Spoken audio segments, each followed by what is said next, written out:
আল্লাহ পাক বলবেন বান্দা দিয়ে দাও টাকা। তখন কইব বিবি একটু দয়া করো, একটু মায়া করো, একটু দয়া করো, একটু মায়া করো। আমি তো আজকে টাকা পয়সা নিয়ে হাসরের ময়দানে উঠি নাই, মরণের সময়ও আমি টাকা নিয়ে কবরে যাই নাই, হাসরের মাঠেও জমি জমা নিয়ে উঠি নাই, কেমন করে তোমার মুখরের টাকা দেব? তখনই বিবি কইব স্বামী গো, হাসরের মাঠে টাকা চলে না, পয়সা চলে না, হাসরের মাঠে শুধু চলে নেক আমল। ঠিক যেমনি ভাবে বাংলাদেশের টাকা ইন্ডিয়ায় চলে না, ইন্ডিয়ার টাকা লন্ডনে চলে না, লন্ডনের টাকা আবার আমেরিকায় চলে না, ঠিক কিনা? এমনি ভাবে দুনিয়ার টাকা পয়সাও হাসরের মাঠে চলবে না, চলবে শুধু নেক আমল, চলবে শুধু কি, জুড়ে বলেন কি? নেক আমল।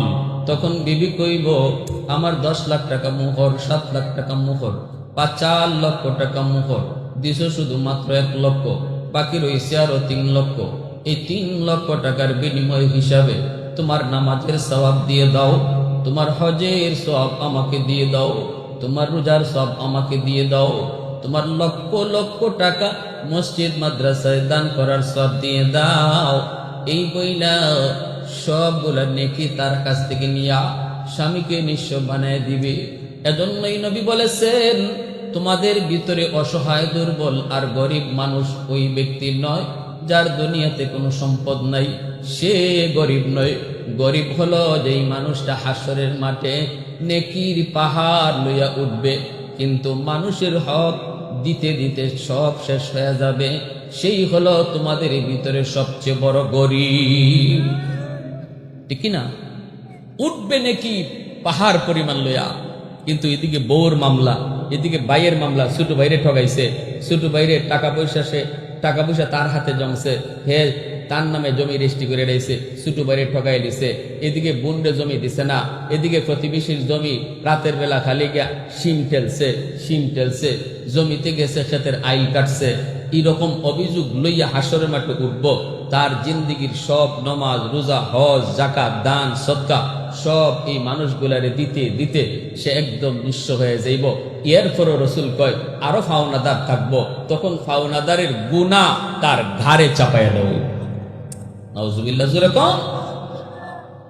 এজন্যই কিয়ামতের ময়দানে বান্দার হক, মানুষের হক আল্লাহ মাফ দিবেন না, আল্লাহর হক আল্লাহ মাফ দিয়া দিবেন। এক ওয়াক্ত নামাজ তোমার কাজা হয়েছে, আল্লাহ বলবেন বান্দা যা, এটা আমি মাফ করে দিলাম। একটা রোজা তোমার কাজা হয়েছে, আল্লাহ বলবেন যাও, মাফ করে দিলাম। কিন্তু মানুষের হক তুমি যা নষ্ট করেছো, প্রতিবেশীর হক নষ্ট করেছো, ভাইয়ের হক নষ্ট করেছো, বোনের হক নষ্ট করেছো, এগুলো আমি আল্লাহ কিছু বলতে পারবো না, কারণ এই বিষয়গুলি আমি আল্লাহর না, যার বিষয় তার কাছ থেকে মাফ লও। ভালো করে বুঝবেন, নামাজ তো পড়তেছি, বাইরে ওই যদি আরেকজনের হক নষ্ট করার চিন্তা করি, এই নামাজে কাজ হইব না, ঠিক না? নামাজ পড়লাম, বের হইয়ে আরেকজনের গীবত করলাম, ওই তার মেয়ে কিভাবে চলে, তার ছেলে কিভাবে চলে, তার মেয়ের কি বদনাম, অমুকের ছেলের কি বদনাম, এগুলা চার দোকানে বইয়া বইয়া খুব মজা লইলাম আর কইলাম। মনে রাখবা মামলা রেডি হইতেছে, ঠিক না? জোরে কর। আল্লাহর আদালতে মামলা রেডি হইতেছে, বান্দার হক নষ্ট করার মামলা। এজন্য ভাইরা বন্ধুরা, রাসূল বলেন দ্বিতীয় ব্যক্তি হলো যেই ব্যক্তির দোয়া বদ্ধ আল্লাহর দরবারে সরাসরি কবুল। দ্বিতীয় ব্যক্তি হলো মুসাফির, ওয়া দাওয়াতুল মুসাফির, মুসাফিরের দোয়া বদ্ধ আল্লাহর দরবারে সরাসরি কবুল। অপরিচিত একজন মানুষ দূর থেকে তোমাদের এলাকায় এসেছে, সে হলো তোমাদের কাছে, সে একজন মুসাফির। সে যদি রাস্তা দেখায়া দিতে বলে, ভালো করে তুমি তারে রাস্তা দেখায়া দাও, পারলে তুমি তারে 1 গ্লাস ঠান্ডা পানি খাওয়াও, বলো ভাই একটু পরে যাইয়েন 1 গ্লাস পানি খায়া যান। এই বইলা যদি ওই মুসাফির মানুষটাকে তুমি 1 গ্লাস পানি পান করাইতে পারো, রাসূল বলেন এই লোকটা অন্তর থেকে যে দোয়া দিবে, এই দোয়াটাও আল্লাহর দরবারে সরাসরি কবুল। আর যদি ওই মানুষটারে কষ্ট দাও, রাস্তায় কইছে কোন দিকে যাইব, তুমি দেখায় দিছো উল্টা, হ্যাঁ বা এমন ভাবে একটা কথা কইছো, সে মনে কষ্ট পেয়ে গেল, এই এলাকার কিছুই চিনি না, কিছুই বুঝি না। লোকটার কাছে একটু সাহায্য চাইলাম, কিন্তু লোকটা আমার সাথে খারাপ আচরণ করলো। অন্তরে যে ব্যথা পাইছে, রসুল বলেন এই ব্যথাটাই বদদুয়া হইয়া আল্লাহর আদালতে সরাসরি কবুল হয়ে যাবে। এজন্য বলি যুবক, সামনের জীবনটা তোমার সুন্দর যদি করতে চাও, সামনের জীবনগুলা তোমার সামনে অনেক দূর যেতে হবে। এই পথ যদি তোমাকে পাড়ি দিতে হয়, মনে রাখবা এই বিষয়গুলা তোমার সাপোর্টে থাকতে হবে। এই সাপোর্টগুলা যদি তুমি পিছন থেকে পাও, সামনের পথটা আল্লাহ তোমার আসান করে দিবে। 3 নম্বরে রাসূল কয় আদাওয়াতুল ওয়ালিদি আলা ওয়ালাদিহি, মা বাবার দোয়া বদদুয়া সরাসরি আল্লাহর দরবারে কবুল। মা যদি অন্তর থেকে খুশি হয় তোমার কোনো কথায়, তোমার কোনো আচরণে, অন্তরের এই খুশিটাই আল্লাহর দরবারে দোয়া হয়ে পৌঁছে যায়। এজন্যই তো মূসা নবী একদিন জিজ্ঞেস করেছিলেন, মালিক জান্নাতে আমার বন্ধু কে হবে? আল্লাহ বলতেছেন, মূসা দুনিয়াতেই তুমি দেখতে চাও বুঝি কি তোমার জান্নাতে বন্ধু হবে? মূসা নবী কয়, মালিক একটু দেখতে মন চায়। আল্লাহ বললেন, অমুক বাজারে যাও, যা দেখবা একজন কসাই গোশত বিক্রি করে, সেই হলো জান্নাতে তোমার বন্ধু। মূসা নবী অবাক হলেন, আমি এত বড় একজন পয়গম্বর, আমার বন্ধু হবে একজন কসাই? সেই কসাই কেমন নেক আমল করলো, কেমনে আল্লাহকে এত খুশি করলো, একটু দেখতে মন চায়। মূসা নবী ঠিকানা লইয়া তিনি চলে আসলেন। আইসা এই কসাই লোকটারে পেয়ে গেলেন। মূসা নবী বলতেছে, ভাই রে, সালাম দিয়া কালাম দিয়া কয় তোমার নাম কি? বলে অমুক। নামে নামে নাম মিলে গেল। আল্লাহ যেই নাম মূসা নবীরে কইছিলেন এই নামটাও মিলে গেল, ঠিকানাও মিলে গেল, বাজারও মিলে গেল। এইবার মূসা নবী কয়, ভাই আজ রাত আমি তোমার বাড়িতে মেহমান হব, তুমি আমাকে মেহমানদারি করবানি। লোকটায় মেহমান শুই নাই খুশি হয়ে গেল, কারণ মেহমানদারি করা আমার নবীর বহুত বড় সুন্নাত। রাসূল বলেন, মান আরাদা আইয়াবসুতার রিজকা ফালইউকরিম দাইফা। রাসূল বলেন, কেউ যদি রিজিকের ভিতরে প্রশস্ততা চাও, তোমার রুজির ভিতরে যদি প্রশস্ততা চাও, তোমার ইনকামের মধ্যে যদি বরকত চাও, তোমার ব্যবসার ভিতরে যদি তুমি বরকত চাও, তোমার রুজির মধ্যে যদি বরকত চাও, নবীজি বলেন বেশি বেশি করে মেহমানদারি করো। রিজিক বাড়ায় দিবে কে? ব্যবসায় বরকত বাড়ায় দিবে কে? মেহমানদারি করলে আমরা মনে করি কমে, আর রাসূল বলেন মেহমানদারি করলে বাড়ে। তাহলে আমাদেরটা ঠিক না রাসূলেরটা ঠিক? আমাদেরটা ঠিক না নবীরটা ঠিক?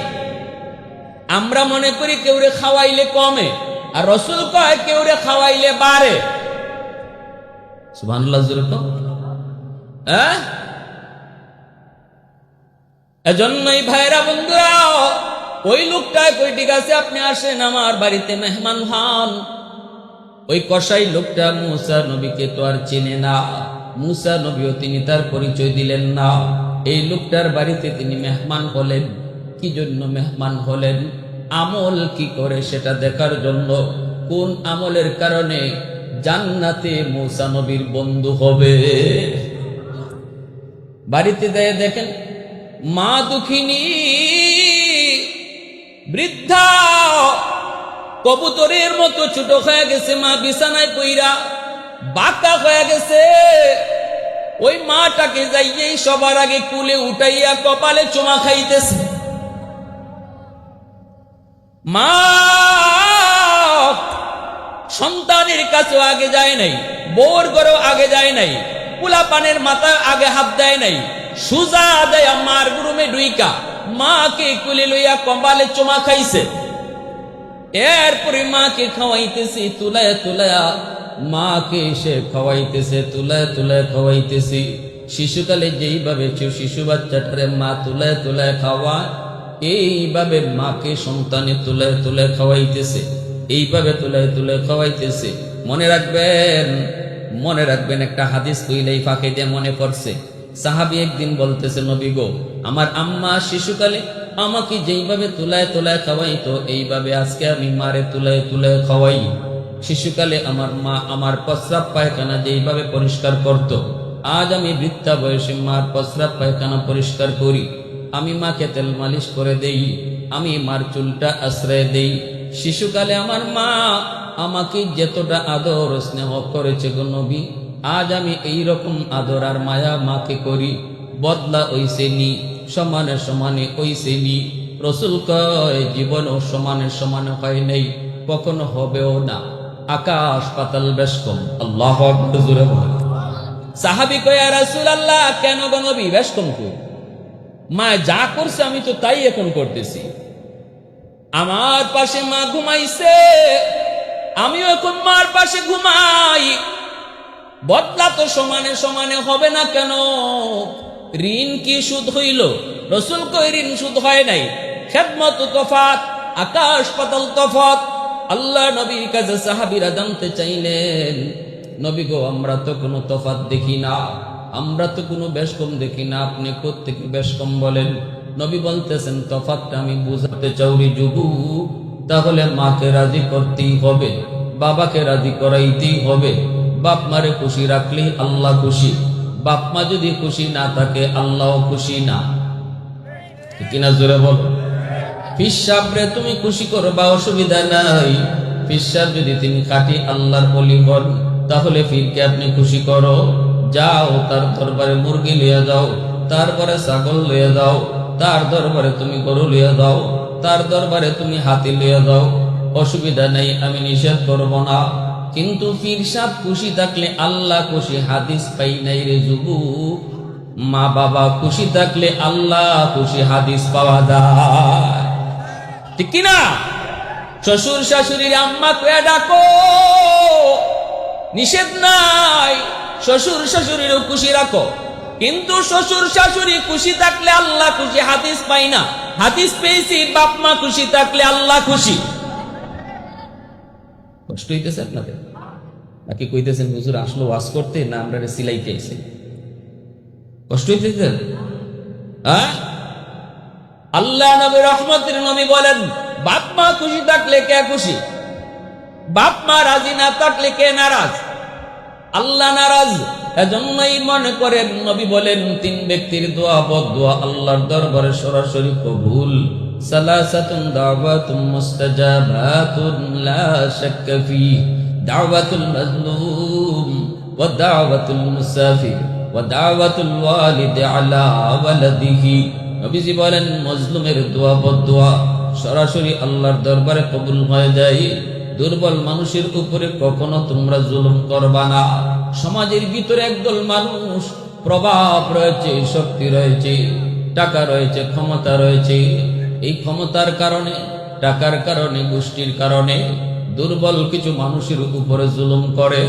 কথা দিয়া, হাত দিয়া, নতুবা সম্পদ কেড়ে আনার দ্বারা কেউ কোনো না কোনো ভাবে যদি দুর্বলের উপরে জুলুম করু, নবীজি বলেন এই দুর্বল দুনিয়ার আদালতে মামলা দেয় না, মামলা নিয়ে যায় না, মানুষের কাছেও বিচার দেয় না। কারণ মেম্বার তার পকেটের লোক, চেয়ারম্যান হলো ওর লোক, এমপি হলো ওর লোক। যার কাছে বিচার দিবে কেউ বিচার করবে না। থানায় গেলে পরে দারোগা মামলা নেয় না। এই অবস্থায় কই মালিক তোমার আদালতে মামলা দিয়া দিলাম। আহ কইয়া যদি আল্লাহর আদালতে মামলা দেয়, নবীজি বলেন ওই দুর্বল মানুষটার মামলা আল্লাহর আদালতে দিতে দেরি হয়, মামলা গ্রান্টেড হতে দেরি হয় না। এজন্যই রাসূল কয় সাবধান, ক্ষমতার কারণে, টাকার জোরে, গোষ্ঠীমান বড় মানুষের জোরে দুর্বলের উপরে জুলুম কইরো না। কারণ দুর্বলের মামলা দুনিয়ার আদালতে হয় না, দুর্বলের মামলা আল্লাহর আদালতে হয়। দিতে দেরি, মামলা বসতে দেরি হয় না। এজন্য কখনো দুর্বলের উপরে জুলুম করবা না। ঘরের বউটা হলো তোমার কাছে দুর্বল। সমাজে যেই সমস্ত মেয়েরা বড় হয়, বড় হওয়ার পরে একটা সময় মা সাইরা, বাবা সাইরা, ভাই সাইরা, বোন সাইরা, আত্মীয় স্বজন, আপনজন সবাইকে জীবনের জন্য পর বানায়া স্বামীর ঘরের মানুষগুলাকে আপন কইরা অচেনা অজানা জায়গায় চলে যায়। স্বামীর হাত ধরে অচেনা মানুষগুলাকে জীবনের জন্য আপন করে নেয়। শ্বশুর বাড়িতে তার সাথে কেউ আসে নাই, মা আসে নাই, বাবা আসে নাই, ভাই আসে না, বোন আসে না, বান্ধবীও আসে না, কেউ আসে না, আসছে শুধু সে একা। এই ঘরে তার পক্ষে কেউ নাই, সবাই হলো স্বামীর লোক। কথা বুঝেননি আপনারা? এই ঘরে তার পক্ষে কেউ নাই, সবাই হলো স্বামীর লোক, ঠিক কিনা? দুর্বল ঘরে সে দুর্বল।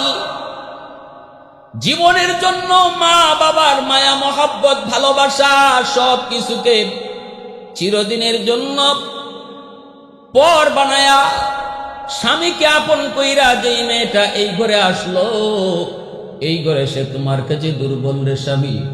কথা কইতে একটু হুশ কইয়া কথা কইও, ধমক দিতেও তার একটু হিসাব করে ধমক দিও। চোখের পানিটা কিন্তু মাটিতে পড়বে না। রাসূল কয় ওই মহিলার চোখের পানিটা আল্লাহর আদালতের ফাইলে জমা হয়। পাকঘরে গিয়া চোখের পানি ধরায়, বাথরুমে গিয়ে চোখের পানি ধরায়। মাকে ফোন দিয়া কয় না মা আমাকে কোথায় বিয়া দিছ। বাবাকেও ফোন দিয়া কয় না বাবা কার কাছে বিয়া দিছ। একটু ভালোবাসা নাই, শুধু ধমকের উপরে ধমক, শুধু মাইরের উপরে মাইর। বাবা কোথায় বিয়া দিছ ফোন দিয়া বাবাকে কয় না, মাকেও কয় না। কারণ মনে করে কইলেই বাবা অযথা টেনশন করবে, চোখের পানি ধরে কানবে, মা টেনশন করবে আর কানবে। কারণ পৃথিবীতে বাপ মার কাছে সবচেয়ে সুখের সংবাদ হলো তোমার মেয়েটা স্বামীর ঘরে সুখে আছে। পৃথিবীতে সবচেয়ে বাপ মার কাছে কষ্টের সংবাদ হলো তোমার মেয়েটা স্বামীর ঘরে বড় কষ্টে আছে। এজন্য অনেক মেয়েরাই মাকে কষ্ট দিতে চায় না, বাবাকে কষ্ট দিতে চায় না। তখন চোখের পানিটা ফালায় পাকঘরে দেয়া, চোখের পানিটা ফালায় বাথরুমে দেয়া। আমার রাসূলকে উম্মতের দল তার চোখের পানির ফোঁটা কিন্তু মাটি গ্রহণ করে না রে। এই পানির ফোঁটাগুলি আল্লাহর আদালতের ফাইলে গিয়ে জমা হয়। কিয়ামতের ময়দানে আল্লাহ আটকায় দিব। আল্লাহ কইব তোর নামাজ, তোর রোজা, তোর হজ, তোর যাকাত সবকিছু লইয়া তুই জান্নাতে পড়ে যা। একটু পরে যা, আগে তোর বিরুদ্ধে তোর বউয়ের মামলা আছে, এই মামলা ডিসমিস কর, এরপরে জান্নাতে যাও। বউয়ের পক্ষ থেকে মামলা, স্বামীর বিরুদ্ধে যখন আল্লাহর আদালতে হাজির হবি তখনই আল্লাহ পাক কইব তোর বউয়ের বিরুদ্ধে মামলা। কিসের মামলা? কয় তারে মারছ, তারে ধমক দিছ, অন্যায় ভাবে আচরণ করেছ, কেউ তার পাশে ছিল না, মনের কষ্ট কারো কাছে কইতে পারে নাই, শুধু আমি আল্লাহকে জানাইছে। এজন্য আমি আল্লাহর আদালতে তার মামলা, ওর সাথে মামলা ডিসমিস করো, এরপরে জান্নাতে যাও। কইব বিবি গো মাফ করে দাও। বিবি কইব স্বামী গো হাসরের ময়দান মাপ চাওয়ার জায়গাও না, মাপ নেওয়ার জায়গাও না। মাপ চাওয়ার জায়গা, মাপ নেওয়ার জায়গা হলো দুনিয়ার জগৎ, কি না? হাসরের মাঠে কেউ কাউকে মাপ দিবে না, বন্ধু বন্ধুকে মাপ দিবে না, মা সন্তানকে মাপ দিবে না, সন্তান মাকে মাপ দিবে না, স্ত্রী স্বামীকে মাপ দিবে না, স্বামী স্ত্রীকে মাপ দিবে না। আল্লাহ নিজে বলেছেন ইয়াউমা ইয়াফিরুল